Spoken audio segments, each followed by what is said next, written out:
नमस्कार मित्रांनो, स्वागत आहे पुन्हा एका नवीन व्हिडिओमध्ये। तर आजच्या व्हिडिओमध्ये आपण बघणार ईएमएचे एक जबरदस्त 15 वाला सेटिंग। तर 15 ईएमएचा जो सेटिंग आहे त्याच्यामध्ये एकदम डिफरंट प्रकारचा तुम्हाला एक स्ट्रॅटेजी आज मी तुम्हाला दाखवणार आहे। स्ट्रॅटेजी खूपच एकदम जबरदस्त काम करते। याच्यामध्ये आपल्याला 5 मिनिटाचा मी इथं टाइम फ्रेम लावलेला आहे। तुम्ही अन्य टाइम फ्रेम जर वेगळे कोणाला कमेंट करत असेल की कुठल्या वेगळ्या टाइम फ्रेमवर जमतंय का, तर तुम्ही वेगळं टाइम फ्रेम लावून देखील त्याचा अभ्यास करू शकताय। आणि या पूर्ण व्हिडिओचा हेतू हेच आहे की फक्त तुम्हाला एक एज्युकेशनल पर्पज देणं, म्हणजे फक्त शैक्षणिक हेतू आहे। बाकी तुम्ही याच्यावरती अभ्यास ॲनालिसिस नक्की करा आणि ट्रेडिंग करायचं असेल तर ते तुमची मर्जी आणि तुमची स्वतःची जबाबदारी असणार आहे। तर व्हिडिओमध्ये इथं मी काय केलेलं आहे, चार्टवरती बघता तुम्ही निफ्टी 50चा इंडेक्स चार्ट घेतलेला आहे आणि त्यासोबतच आपण 5 मिनिटाचा टाइम फ्रेम हे तुम्ही बँक निफ्टीमध्ये पण वापरू शकताय, इतर ठिकाणी पण बघू शकताय। तुम्हाला अभ्यास मात्र नक्कीच करावा लागेल, कारण मी सांगतोय अशा प्रकारचं मार्केट होणार हे तर शक्य नाही आहे बरं का। तर आता इथं एक तुम्हाला डेमो म्हणून अगोदर सुरुवातीला तुम्हाला सांगतोय की मी हे 15 ईएमए ते पण तुम्हाला सेटिंग वगैरे सगळं सांगणार आहे। त्यासाठी व्हिडिओला स्किप न करता कंप्लीट पूर्ण बघा। तर सर्वात आधी मी तुम्हाला काय सांगतो, या ठिकाणी कॉलमध्ये आणि पुटमध्ये एंट्री कधी करायचं हे तुम्हाला बेसिक एक माहिती देणार आहे तुम्हाला। जर समजा मार्केट वरून ज्यावेळेस पडत आहे, आता ही जी लाईन दिसतंय तुम्हाला निळ्या कलरचं आनंदी कलर, तर ते समजा आपण ईएमए आहे, ईएमएची लाईन आहे। ईएमएची एक लाईन असते बरं का, तर ते ईएमएची लाईन समजूया आपण। त्या ईएमएला जर मार्केट वरून क्रॉस करून खाली येत असेल आणि जे पण कॅन्डल क्रॉस केलंय, आता हे लाल कलरचं कॅन्डल क्रॉस केल्यानंतर ना आपल्याला फक्त अलर्ट राहायचं आहे। काय राहायचं आहे? फक्त अलर्ट, की आता आपलं ट्रेडिंगचा सेटअप कधी पण बनू शकते। अशा प्रकारे आपण फक्त तयारात राहायचं आहे बरं का। आणि त्याच्यानंतर ना 1 ते 2 कॅन्डल अशा प्रकारे खुलले पाहिजे। कशापासून खुलले पाहिजे? की ह्या ईएमए लाईनला चिटकलेलं नसलेलं पाहिजे। जर इथं आपण मध्ये बघितलंय तर लाल कलर आणि हिरवा कॅन्डल ईएमए लाईनला चिटकलेलं नाही आहे। तर आता ओव्हरऑल सांगतो पुन्हा एकदा थोडक्यात, मार्केट ज्यावेळेस वरून खाली पडतंय, ईएमए लाईनला क्रॉस खाली करतंय, अशा प्रकारे ईएमए लाईनला जे कॅन्डल क्रॉस करेल तेव्हा अलर्ट मोडवर आपण तयार राहायचं आहे। 1 किंवा 2 कॅन्डल अशा प्रकारे जे की ईएमए ला टच केलेलं नसलेलं पाहिजे। तर आपलं एकदम सेटअप तयार होत आहे, असं आपण अलर्ट मोडवर राहायचं आहे। त्याच्यानंतर ना एंट्री कधी करायची आहे? जे पण कॅन्डल ईएमए ला क्रॉस करून अशा प्रकारे अर्ध ईएमएच्या वरती आणि अर्ध खाली राहील कॅन्डल, त्यावेळेस आपलं सेटअप बनलेलं आहे। मग आता एंट्री कधी करायची आहे? तर ह्याच्यामध्ये आपल्याला फक्त पुट साईडची एंट्री बघायचं आहे, बरोबर आहे का। पुट साईडचं कसं बघायचं आहे? मार्केट वरून खाली आलं, मग वरती ईएमए ला टच केलं, पुन्हा ज्यावेळेस खाली जातं त्यावेळेस पुटमध्ये एंट्री। ह्या सेटअपला फक्त पुटचा स्ट्रेट प्लॅन करायचा आहे, ना की कॉलचा। वरून मार्केट खाली आलं, एक क्रॉस केलं, हे लाल कलरचं अलर्ट मोडवर आला, त्यानंतर 1 ते 2 कॅन्डल किंवा 2-3 कॅन्डल अशा प्रकारे, असं नाही की दुसरंच कॅन्डल ह्याला ईएमए ला टच केलेलं पाहिजे, असं नाही पाहिजे। 1-2 कॅन्डलचा गॅप अशा प्रकारचं राहिलेला पाहिजे, तेव्हाच आपल्याला ह्या सेटअपचा म्हणजे खरं समजायचं आहे, या सेटअपला खरं समजायचं आहे। जर दुसरंच कॅन्डल डायरेक्टली वरती गेलं आणि अशा प्रकारे टच केलं दुसरंच कॅन्डल, तर आपण ह्या सेटअपला फॉल्स म्हणून सोडून द्यायचं आहे, बरोबर। एक लाल कलरनं खाली क्रॉस केला आणि दुसरा कॅन्डल वरती क्रॉस केलं, हा सेटअप फेल आहे समजायचं। वरून एक क्रॉस करून खाली आलेलं पाहिजे, 2 ते 3, 4, 5 कॅन्डल गॅप पाहिजे ईएमए ला टच न केलेलं, त्यानंतर एक कॅन्डल असं हिरवा कलरचं, असं म्हणजे वरती गेल्यावर तर हिरोज बनणार ना, तर असं ईएमए ला क्रॉस करून अर्धी वरती अर्धी खाली बॉडी असं राहिलं पाहिजे। जे पण कॅन्डल त्या ईएमए लाईनला क्रॉस करून अशा प्रकारे वरती येतं, त्या कॅन्डलला आपल्याला काय करायचं? अशा प्रकारचं हाय मार्क करायचं आणि अशा प्रकारचं लो मार्क करून घ्यायचं आहे। म्हणजे आता सीधा सांगायचं म्हटलं तर काय, हिरवा कलरचं जे की ईएमए ला टच केलेलं आहे त्याच्या हाय आणि लोला आपण मार्क केलेला आहे, बरोबर। हाय आणि लोला मार्क करून घेतल्यानंतर त्याचं जेव्हा लो ब्रेक करेल, आता हे लाल कॅन्डल त्याचं लो ब्रेक केलंय, तरीच आपल्याला काय करायचं आहे? पीई म्हणजे पुटमध्ये एंट्री करायचं आहे। आणि एसएल कुठं लावायचं आहे? त्याच कॅन्डलच्या हाय वरती एसएल लावायचं आहे। कॅन्डल खूप मोठा राहिला तर आपण त्याच्या सेंटरला पण एसएल लावू शकतो, ते आपल्यावर डिपेंड आहे। बरेच जण काय करतात, स्ट्रॅटेजी सांगितल्यानुसार फॉलो करत नाहीत, ते आपल्या मर्जीनं करतात, म्हणून हे तुम्हाला स्वतः डिसाईड करायचं आहे। आणि टार्गेट किती घ्यायचं आहे हे पण सांगतोय। टार्गेट तुम्हाला घ्यायचं 1:1 किंवा SL ट्रेल करून तुम्ही 1:2 पर्यंत जाऊ शकताय. शेवटी SL ट्रेलिंग केलं तरच तुम्हाला जास्तीत जास्त टार्गेट घेता येत आहे. हे झालं पुट साईडचं. आता आपण बघूया कॉल साईडला. कॉल साईडला कधी एंट्री करायचं आता आपण थोडक्यात ते बघूया. त्यानंतर आपण चार्टवरती प्रॅक्टिकली बघणार.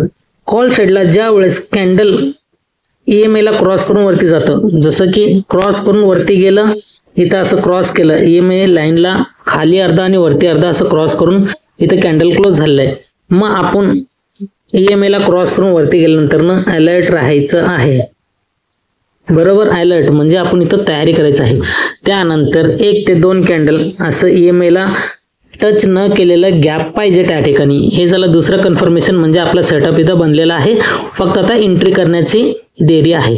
तर एंट्री कधी करायचं, ज्या वेळेस कॅन्डल्स वरती जाऊन क्लोज करील तेव्हा अलर्ट, आणि 2 ते 3 कॅन्डल किंवा 4 कॅन्डल अशा प्रकारे EMA ला टच न केलेलं गॅप, अशा प्रकारचं गॅप पाहिजे. आणि जे कॅन्डल असं EMA ला क्रॉस करून खाली येत आहे, बरोबर, क्रॉस करून खाली आला, क्रॉस करून खाली आल्यावर त्या कॅन्डलच्या हायला आणि त्या कॅन्डलच्या लोला आपण मार्क करून घ्यायचं आहे. आणि त्या कॅन्डलचा हाय ज्यावेळेस ब्रेक करील त्यावेळेस आपली एंट्री इथं होणार आहे. बघताय तुम्ही, इथं एंट्री होणार कशामध्ये, CE साईड म्हणजे कॉल साईडला एंट्री आपली होणार. आणि SL कुठं लावणार, त्याच कॅन्डलच्या लोला आपण जे ड्रॉ केलं आहे लाईन तिथं आपण SL लावणार. कॅन्डल खूप मोठा असेल तर आपण SL ला मिनिमम थोडंसं कमी करून लावू शकतोय. आपल्याला जेवढं सहन होईल तेवढं आपण SL घेऊ शकतोय. आणि SL मात्र कंपल्सरी लावायचं आहे. आणि वरती टार्गेट सेम 1:1 किंवा SL ट्रेलिंग करून 1:2. तर हे झालं आता एक प्रकारचं नॉलेज तुम्हाला बेसिक. आता आपण प्रॅक्टिकली चार्टवरती बघूया.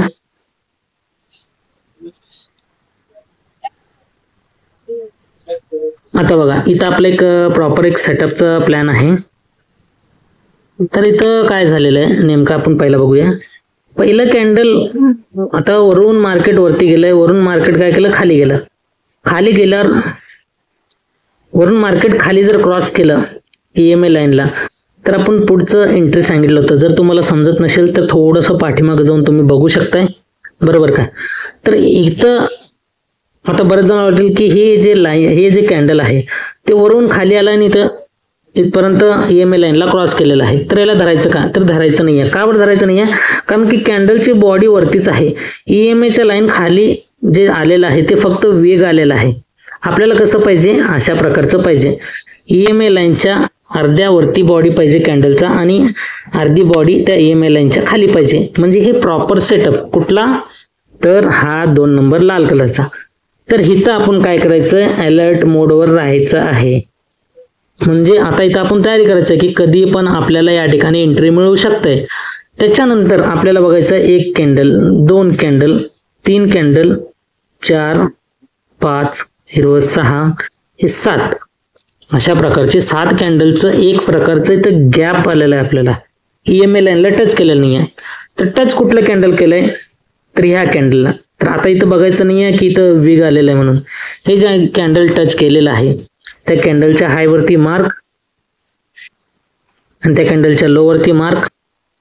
आणि इथं या कॅन्डलच्या लो ब्रेक करताच आपण घेणार पुटमध्ये एंट्री. इथं वरती डायरेक्ट आपण लावणार SL. कॅन्डल खूप मोठा वाढतोय, लास्ट स्विंग कुठं आहे तिथं आपण SL प्लेस करू शकतोय. आणि खाली टार्गेट बघू शकता इथपर्यंत. आता याच्यात थोडक्यात आपण जर बघितलं,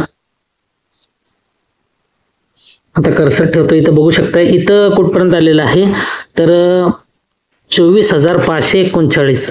तर आपण आता 24,540 धरूया. 24,540 ते ह्या कॅन्डलपर्यंत 24,570, 40 ते 70 जवळपास 30 पॉईंटचा मुवमेंट आहे, बरोबर. 30 पॉईंटचा इथपर्यंत मुवमेंट आहे, 30 ते 34 पॉईंटचा मुवमेंट. तुम्हाला थोडंच का पॉईंट भेटे नका, पण भेटणं महत्त्वाचं आहे. असं नाही की इम्पॉर्टंट हे नाही की तुम्हाला भेटलंच पाहिजे, मोठंच टार्गेट पाहिजे, असं नाही आहे. आता याच्यामध्ये पण इथं पण बघू शकता आपण मार्केट वरून गेलाय खाली. हे लाल कलरचं कॅन्डल क्रॉस केलेलं आहे EMA ला.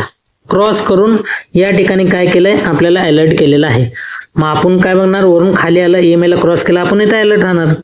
अलर्ट राहिल्यानंतर ना मी जसं तुम्हाला सांगितलंय खाली 1, 2, 3 कॅन्डल अशा प्रकारचे गॅप पाहिजे. पण इथं जर तुम्ही बघितलं दुसराच कॅन्डल त्या EMI ला लाईनला ब्रेक करून वरती गेलाय, मग अशा वेळेस मी तुम्हाला अगोदर सांगितलेलं आहे की सेटअपला कॅन्सल करून टाका. तर इथे सेटअप आपण तयार म्हणून समजायचं नाहीये, हा सेटअप फेल गेला असं समजूया आपण. आता इथं बघा, इथे एक आहे एक सेटअप. आपण अगोदर पुट साईडचं बघितलं 30-34 पॉईंटचं. आता मार्केट वरून खाली आलंय तर खालून वरती जात आहे. एखादं कॅन्डल खालून वर जाऊन सर्वात आधी तर EMI ला क्रॉस केलेलं पाहिजे, जे की अलर्ट कॅन्डल असते. आता कुठला आहे, लाल कलर क्रॉस करून वरती आलं, त्यानंतर हिरवा कलर आहे, पण हे दोन्ही कॅन्डलचे वेग आपल्याला क्रॉस करताना दिसतात, ना की बॉडी कुठलं कॅन्डल क्रॉस केलेलं आहे, तर हा आहे हिरवा कलरचं बॉडी. म्हणजे ही हिरव्या कलरची कॅन्डल जी आहे ते EMI ला वरच्या साईडला पण बॉडी आहे आणि त्याच्या खालच्या साईडला पण बॉडी आहे. जर आपण बघितलं इथं बॉडीचा हाय इथं आहे आणि लो इथं आहे, बरोबर, लो इथपर्यंत आहे. तर हे झालं अलर्ट कॅन्डल. याच्यानंतर ना 1-2 कॅन्डलचा आपल्याला गॅप पाहिजे असं म्हणलं तर बघितलं इथं आपण एक हिरवा कॅन्डल त्याच्यामध्ये गॅप आहे. इथं जर बघितलं आपण EMI ला टच केलेलं नाही आहे. त्यानंतर ना निदान एक तर कॅन्डल गॅप पाहिजे त्या EMI पासून, अशा प्रकारे गॅप पाहिजे इथं, बरोबर, ते एक कॅन्डल. मग दुसरं कॅन्डल काय केलं, या ठिकाणी इथं लाल कलरचं बनलेलं आहे जे की EMI ला टच केलंय. मग इथं आपण नंतर ना वेग बघणार नाही, अलर्ट कॅन्डलचाच आपण वेग बघणार, बॉडी असायला पाहिजे तिथं. मग दुसरं जे एंट्री कॅन्डल आहे त्याचा वेग किंवा बॉडी बघायचं नाहीये, ते फक्त येऊन त्याला टच करून वरती जाणं हेच महत्वाचं आहे. तर इथं तेच कार्य झालेलं आहे. पहिलं तर हिरवा कॅन्डल आहे, प्रॉपर बॉडी आहे, वरती आपण बघितलंय एक कॅन्डल EMI ला टच केलेलं नाहीये, गॅप पण आहे हिरवा कॅन्डल. त्यानंतर लाल कॅन्डलचं इथपर्यंत येऊन गेलेलं आहे लो, आणि त्या लाल कॅन्डलचा हायला जर आपण मार्क केलं तर त्यानंतर ना जिथं कुठं पण त्या लाल कॅन्डलचा हाय ब्रेक करेल तिथून आपल्या कॉल साईडला एंट्री, आणि खाली आपण या ठिकाणी लावू शकतोय SL खूप मोठा वाटतोय. लास्ट स्विंग कुठं इथपर्यंत जर आपण धरलं, EMI च्या लाईनला जरी धरलं आपण SL इथपर्यंत लावू शकतोय. त्यानंतर ना हिरव्यानंतर बघितलं आपण तर इथपर्यंत रिटर्स घेतलंय, त्यानंतर पुन्हा वरच्या साईडला गेलेलं आहे. जर ओव्हरऑल जर आपण बघितलं एंट्रीचं याचं पॉईंट बघितलं तर आता इथं आता बघा तुम्हाला समजेल. एकच मिनिट. तर इथं लाल कलरचं हे जे कर्सर दिसतंय तुम्हाला, लाल कलरचं कॅन्डल जे की आपलं एंट्री कॅन्डल, त्याचा हाय मार्क केलेला होता आपण.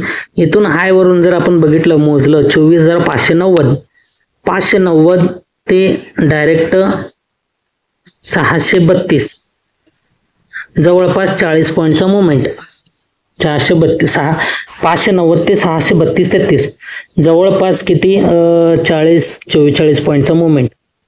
आता बरेच जण वाटतंय की मुवमेंट खूप छोटे आहेत. आता लॉट साईज एकामध्ये जर आपण एवढं बघितलं, लॉट साईज वाढवलं तर आपलं टार्गेट, आपलं जे प्रॉफिट आहे ते पण वाढणारच आहे. आणि हे फक्त निफ्टीचं सांगतोय, निफ्टीचा मुवमेंट थोडक्यातच असतोय, खूप मोठे टार्गेट नसतात निफ्टीमध्ये. हे जर तुम्ही बँक निफ्टीमध्ये चेक केलं तर त्यामध्ये तुम्हाला मोठे टार्गेट पण बघायला मिळेल. हो, पण इतकाच रिस्क असतो की बँक निफ्टीमध्ये SL देखील तितकेच मोठ्या प्रमाणात त्या ठिकाणी आपले जाऊ शकतात. म्हणूनच तुम्ही काय करा, ह्या सगळ्या गोष्टीचा एक अभ्यास मात्र नक्कीच तुम्हाला करणं गरजेचं आहे, त्याशिवाय तुम्ही शिकू शकणार नाही आहे. असं का बरं म्हणतोय, कारण की मार्केटमध्ये अजून एक सांगायचं की दररोज हे जे वेगवेगळे सेटअप येतात, कसं आहे, काही सेटअप काही दिवस काम करतात, त्यानंतर ते सेटअप काम करणं बंद करतं. कारण की तो सेटअप प्रत्येक जण एकसारखं सेटअप वापरायला लागल्यावर मार्केटचा मुवमेंट त्या प्रकारे होणार नाहीये जसं पाहिजे असतं. कारण सगळेजण एकच सेटअप एकच पद्धतीनं चालत असतात, म्हणून ते सेटअप काम करत नाही. म्हणून वारंवार वेगवेगळे सेटअप प्रत्येक जण आणतच असतो. त्यासाठी आपल्याला अपडेट राहावं लागेल नवीन सेटअपसाठी. आणि नवीन सेटअप आल्यानंतर ना आपल्याला त्याचा पुरेपूर फायदा जर करून घ्यायचा असेल तर सर्वात आधी त्याचा अभ्यास मात्र नक्कीच करायचा आहे. जर अभ्यास केला तुम्ही, त्यातून त्या इंडिकेटरचा किंवा कुठल्या स्ट्रॅटेजीचा, कुठल्या टाइम फ्रेमचा सेटअप जर बघितला आपण, त्याच्यात जर रिझल्ट आला तरच तुम्हाला तुमच्या मर्जीने एंट्री करायचं, ना की आम्ही तुम्हाला म्हणतो की तुम्ही ह्या गोष्टी करायलाच पाहिजे, असं कुठल्याही प्रकारचं आम्ही तुम्हाला फोर्स करतच नाहीये. ते तुमची मर्जी असणार. फक्त आम्ही काय शिकवणार, सांगणार, एखादं आयडिया जे असणार ते तुमच्यासोबत शेअर करणार. बाकी सगळं तुमची मर्जी, तुमची अभ्यास, ज्याच्यावरती तुमचं माइंडसेट कुठपर्यंत चालतंय त्याच्यावरती डिपेंड आहे. आणि तुम्हाला जर वाटत असेल की ओके, हा स्ट्रॅटेजी, हा इंडिकेटर एकदम व्यवस्थित काम करतोय, तर तुम्ही त्याचा स्वतःच्या मर्जीने वापर करून प्रॉफिटेबल ट्रेडिंग सेटअप बनवू शकताय. तुम्हाला व्हिडिओ अशा प्रकारचे येणारे बरेचसे अजून फ्री ऑफ कॉस्ट बघायचे असतील, नवीन असाल तुम्ही चॅनलच्या प्लेलिस्टमध्ये जावा, नक्कीच प्लेलिस्ट बघा. बेसिक टू ॲडव्हान्स नावाचं प्लेलिस्ट एकदम जबरदस्त आहे आणि बऱ्याच प्रकारचे प्रोफेशनल इंडिकेटरचे वेगवेगळे टाइम फ्रेमवरती, वेगवेगळे EMIच्या सेटिंग्सवरती बरेचसे इंडिकेटर्स आणि जसं की टाइम फ्रेमवरती कॅन्डलस्टिक पॅटर्न, कॅन्डलस्टिकचे ट्रेडिंग सेटअप, बऱ्याचशा गोष्टीचं त्या ठिकाणी तुम्हाला एकदम साध्या सोप्या शब्दात प्रोफेशनल व्हिडिओ टाईप तुम्हाला त्या ठिकाणी मी बनवून ठेवलेलं आहे. त्यासाठी तुम्हाला प्लेलिस्ट चेक करायचं आहे. तर व्हिडिओ आवडला असेल तर व्हिडिओला लाईक मात्र नक्कीच करा, चॅनलला सबस्क्राईब करा जर नवीन असाल, केलेलं नसाल तर. चला भेटूया पुढच्या व्हिडिओमध्ये अशाच एका नवीन टॉपिक सोबत एका नवीन व्हिडिओमध्ये. तोपर्यंत नमस्कार मित्रांनो.